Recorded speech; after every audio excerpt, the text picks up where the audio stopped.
నమస్తే, welcome to Leo. మనతో ఉన్నారు సీనియర్ జర్నలిస్ట్ హేమసుందర్ గారు. సార్ నమస్తే. నమస్తే అండి. రాజాసాబ్ టికెట్ రేట్ల గురించి ఇప్పటికే పెద్ద ఎత్తున విమర్శలు అయితే ఎదుర్కొంటున్నాం. గతంలో చూసుకుంటే మనం పుష్ప కావచ్చు, ఇవన్నీ కూడా ఒక రికార్డ్ నెలకొల్పడానికి ఇంత అమౌంట్ కలెక్ట్ చేసిందని చెప్పుకోవడానికి ఇది దోహదపడుతుందని చెప్పి, లేదా ప్రొడ్యూసర్లు సేఫ్ సైడ్లో ఉండడానికి కోసం అని చెప్పుకోవచ్చు.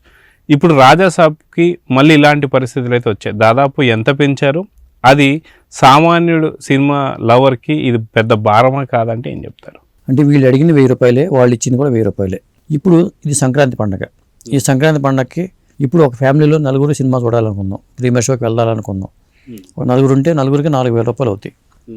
దీంతోపాటు మరి పాప్కార్న్కి కట్రా వేసుకుంటే అదొక 3000 వేసుకుందాం. పోనీ ఒక 7000 రూపాయలు ఒక ఫ్యామిలీ ఈ సినిమా చూస్తే మరి శంకర్ వరప్రసాద్ చూడటానికి ఎంత డబ్బులు కావాలి? వీళ్ళిద్దరూ శంకర్ వరప్రసాద్ కూడా 1000 రూపాయలు పెట్టారనుకోండి ప్రీమియర్ షోలకి, దీనికి ఒక 7000, దానికి ఒక 7000, 14000 రూపాయలు పెట్టుకుంటే పండగకి వెళ్దాం, డబ్బులు దాచుకుందాం, పండగకి వెళ్ళి ఎంజాయ్ చేద్దాం, సినిమాలు చూద్దాం, ఎంజాయ్ చేద్దాం, కోడి మీదకి వెళ్దాం అనుకునే వాళ్ళకి ఆడ ఖాళీ జేబులతో వెళ్ళాల్సి వస్తుంది, పరిస్థితి వస్తుంది. ఊరు వెళ్తే అది అక్కడికి వెళ్ళి ఏం చేసేది ఉండదు. ఇంకొకటి, పోనీ అందరూ బాగుండాలి, అందులో మనం ఉండాలంటున్నారు. హీరో చిరంజీవి గారు కూడా అన్ని సినిమాలు ఆడాలని చెప్పి నేను అన్నారు. ప్రభాస్ కూడా అదే అంటున్నారు. రవితేజ గారు కూడా అదే మాట అంటున్నారు. కానీ అందరూ బాగుండాలి, అందులో మనం ఉండాలనుకున్నప్పుడు డబ్బులన్నీ ముందే అయిపోతే హరినారి నడుమురారికి ఏమి ఇవ్వాలి? భర్త మహాశైలి విజ్ఞప్తికి అనగనగా ఒక రాజుకి ఏమి ఇవ్వాలి? ఈ పరిస్థితి ఎంతవరకు కరెక్ట్ అనేది చర్చ నడుస్తుంది అందరిలోనూ. ఇప్పుడు ఇవాళ ప్రీమియర్ షోలకి వేస్తున్నాం, రేపటి నుంచి మామూలే కదా అంటారు. మళ్ళీ అక్కడ కూడా పెంచుకోవచ్చు, ఫలానా ఇంత పెంచుకోవచ్చు, 150 రూపాయలు పెంచుకోవచ్చు, 200 పెంచుకోవచ్చు అని పెట్టారు కదా. ఈ పెట్టినప్పుడు ఈ డబ్బులన్నీ పండగకి వెళ్దామని ప్లాన్ వేసుకుని టికెట్లు బుక్ చేసుకుని అంతా ఉన్నవాళ్ళు ఇది 6 సినిమాలు పంచుకుంటున్నాయి. ఇక్కడ సంక్రాంతి సినిమాలో లాగే డబ్బులు ఎంత అని లెక్కేసినప్పుడు ఒక 1000 కోట్లు అనుకుందాం. 1000 కోట్లలో ఒక రోజు 2 రోజులు ఇప్పుడు 14వ తారీఖు రావాలి, 400 నుంచి 200 కోట్లు 600 కోట్లు అయిపోతాయి. ఇక 400 కోట్లు నలుగురు పంచుకోవాలన్నమాట. టాక్ వస్తే అది వేరే సంగతి. మొత్తానికి ఏంటంటే ఇంత రేటు పెంచడం ఎంతవరకు కరెక్ట్ అనేది ప్రతి ఒక్కరు ఆలోచించుకోవాలి. రేట్లు ప్రీమియర్ షోల పేరుతో, రికార్డుల కోసం పేరుతో, మనం ఆ హీరో కన్నా ఏమి తక్కువ అనే పేరుతో టికెట్ రేటు పెంచుకోవడం వల్ల ఎవరు లాభపడుతున్నారో, ఎవరు నష్టపోతున్నారు? పైగా పండగ సీజన్లో బస్సుల రేట్లు పెరగాలి. బస్సు టికెట్ని 2000 పెట్టి 3000 పెట్టి కొనాల్సిన పరిస్థితి వస్తుంది. సినిమా టికెట్ని 1000 రూపాయలు పెట్టి కొనాల్సిన పరిస్థితి వస్తుంది. జేబు ఖాళీ అయిపోయి ఊరు వెళ్ళిపోయి ఏం చేస్తారు? జేబు ఖాళీ అయిపోతుంది. బస్సు టికెట్ల పేరుతోనూ ట్యాక్సీల వాళ్ళు విపరీతంగా లాగేస్తున్నారు. అంటే ఎప్పటి నుంచో దాచుకుంటారు, పండగకి వెళ్దాం కదా, దాచుకున్న డబ్బులని తీయాలి. సగటుగా జీతపత్యాలు వచ్చిన వాళ్ళు తిప్పి కొడితే 20,000, 30,000 వచ్చేవాళ్ళు ఎక్కువ మంది ఉంటారు. మీకు 1,00,000 రూపాయలు యావరేజ్ని వచ్చేవాళ్ళు తక్కువ మంది ఉంటారు ఎప్పుడు కూడా. చిన్న జీతగాళ్ళు, చిన్న ఫ్యామిలీల మధ్య తరగతి వాళ్ళు ఉండేవాళ్ళు ఎక్కువ ఉంటారు. సినిమాకి వాళ్ళు పే చేయగలగాలి కదా. ఇది ఈ పరిస్థితి. సో ఓవరాల్గా చూసుకుంటే ఈ సంక్రాంతికి పెద్ద సినిమాలు అనుకుంటే 2 సినిమాలు, ఒకటి రాజాసాబ్ కావచ్చు, ఇంకోటి మనశంకర్ వరప్రసాద్.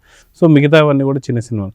సో చిన్న సినిమాలు అయినా సరే రేట్లు అంతే ఉంటాయా, లేదా అవి కూడా 1000 రూపాయలు పెట్టుకునే అవకాశం ఉందంటారు? చిన్న సినిమాల వాళ్ళు అంత సాహసం చేయరు ఎప్పుడు కూడా. వాళ్ళు అవసరమైతే రేట్లు తగ్గించి రిలీజ్ చేస్తున్నారు. చాలా మంది సినిమాలు చూసాం మనం, థియేటర్కి రావట్లేదు జనాలు అనుకున్నప్పుడు వాళ్ళు నిజంగా ఈ రేట్లు వాళ్ళకి ప్లస్ అయ్యే అవకాశం కూడా ఉంది.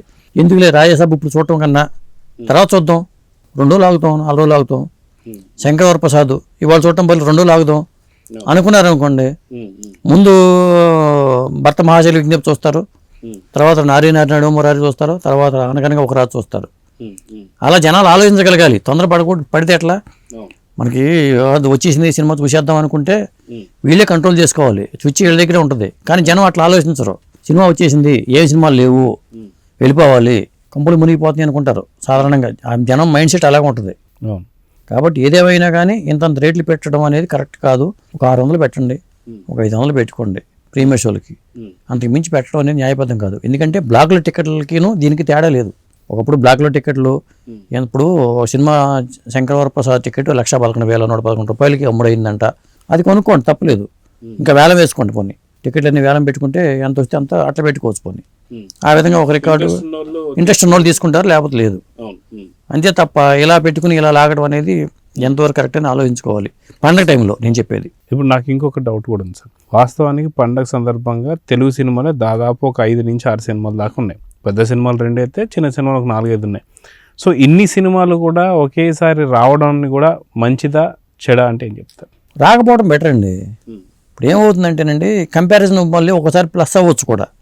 ఇప్పుడు ఏమీ లేదనుకో సినిమా హిట్ అయిపోద్ది. అవును, గతంలో చూస్తే గేమ్ చేంజర్ మీద అనుకున్నారు, ఆ డిజాస్టర్ అయిపోయింది. నెక్స్ట్ సినిమాకి వెళ్ళిపోయారు, డాకు మహారాజ్కి వెళ్ళిపోయారు. ఆ తర్వాత తేల్చింది ఎవరు, సక్సెస్ విజేత ఎవరు, సంక్రాంతికి వస్తున్నాం.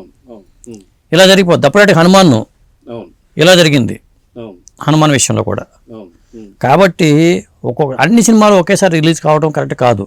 ఫస్ట్ వీక్ ఒకరు పెట్టుకోండి, రిలీజ్ చేసుకోండి, లాస్ట్ వీక్ ఒకరు పెట్టుకోండి. అలా పెంచుకుంటే కొంత ఇబ్బంది లేకుండా ఉంటుంది. కానీ ఒకేసారి డంప్ చేశారనుకోండి, అది ఇబ్బందికరమే. కానీ ఎవరు తగ్గట్లా, మా సినిమా మీద మాకు కాన్ఫిడెన్స్ అంటున్నారు వాళ్ళు. సో చూద్దాం సార్, మొత్తానికి న్యాయ నిర్ణేతలు మాత్రం ప్రజలే కాబట్టి సంక్రాంతికి వస్తున్నటువంటి సినిమాలు ఏవైతే ఉన్నాయో వీటన్నిటిపైన కూడా అంచనాలు అయితే భారీగానే ఉన్నాయి. సో చూద్దాం జరగబోతుందో. నమస్తే. నమస్తే అండి.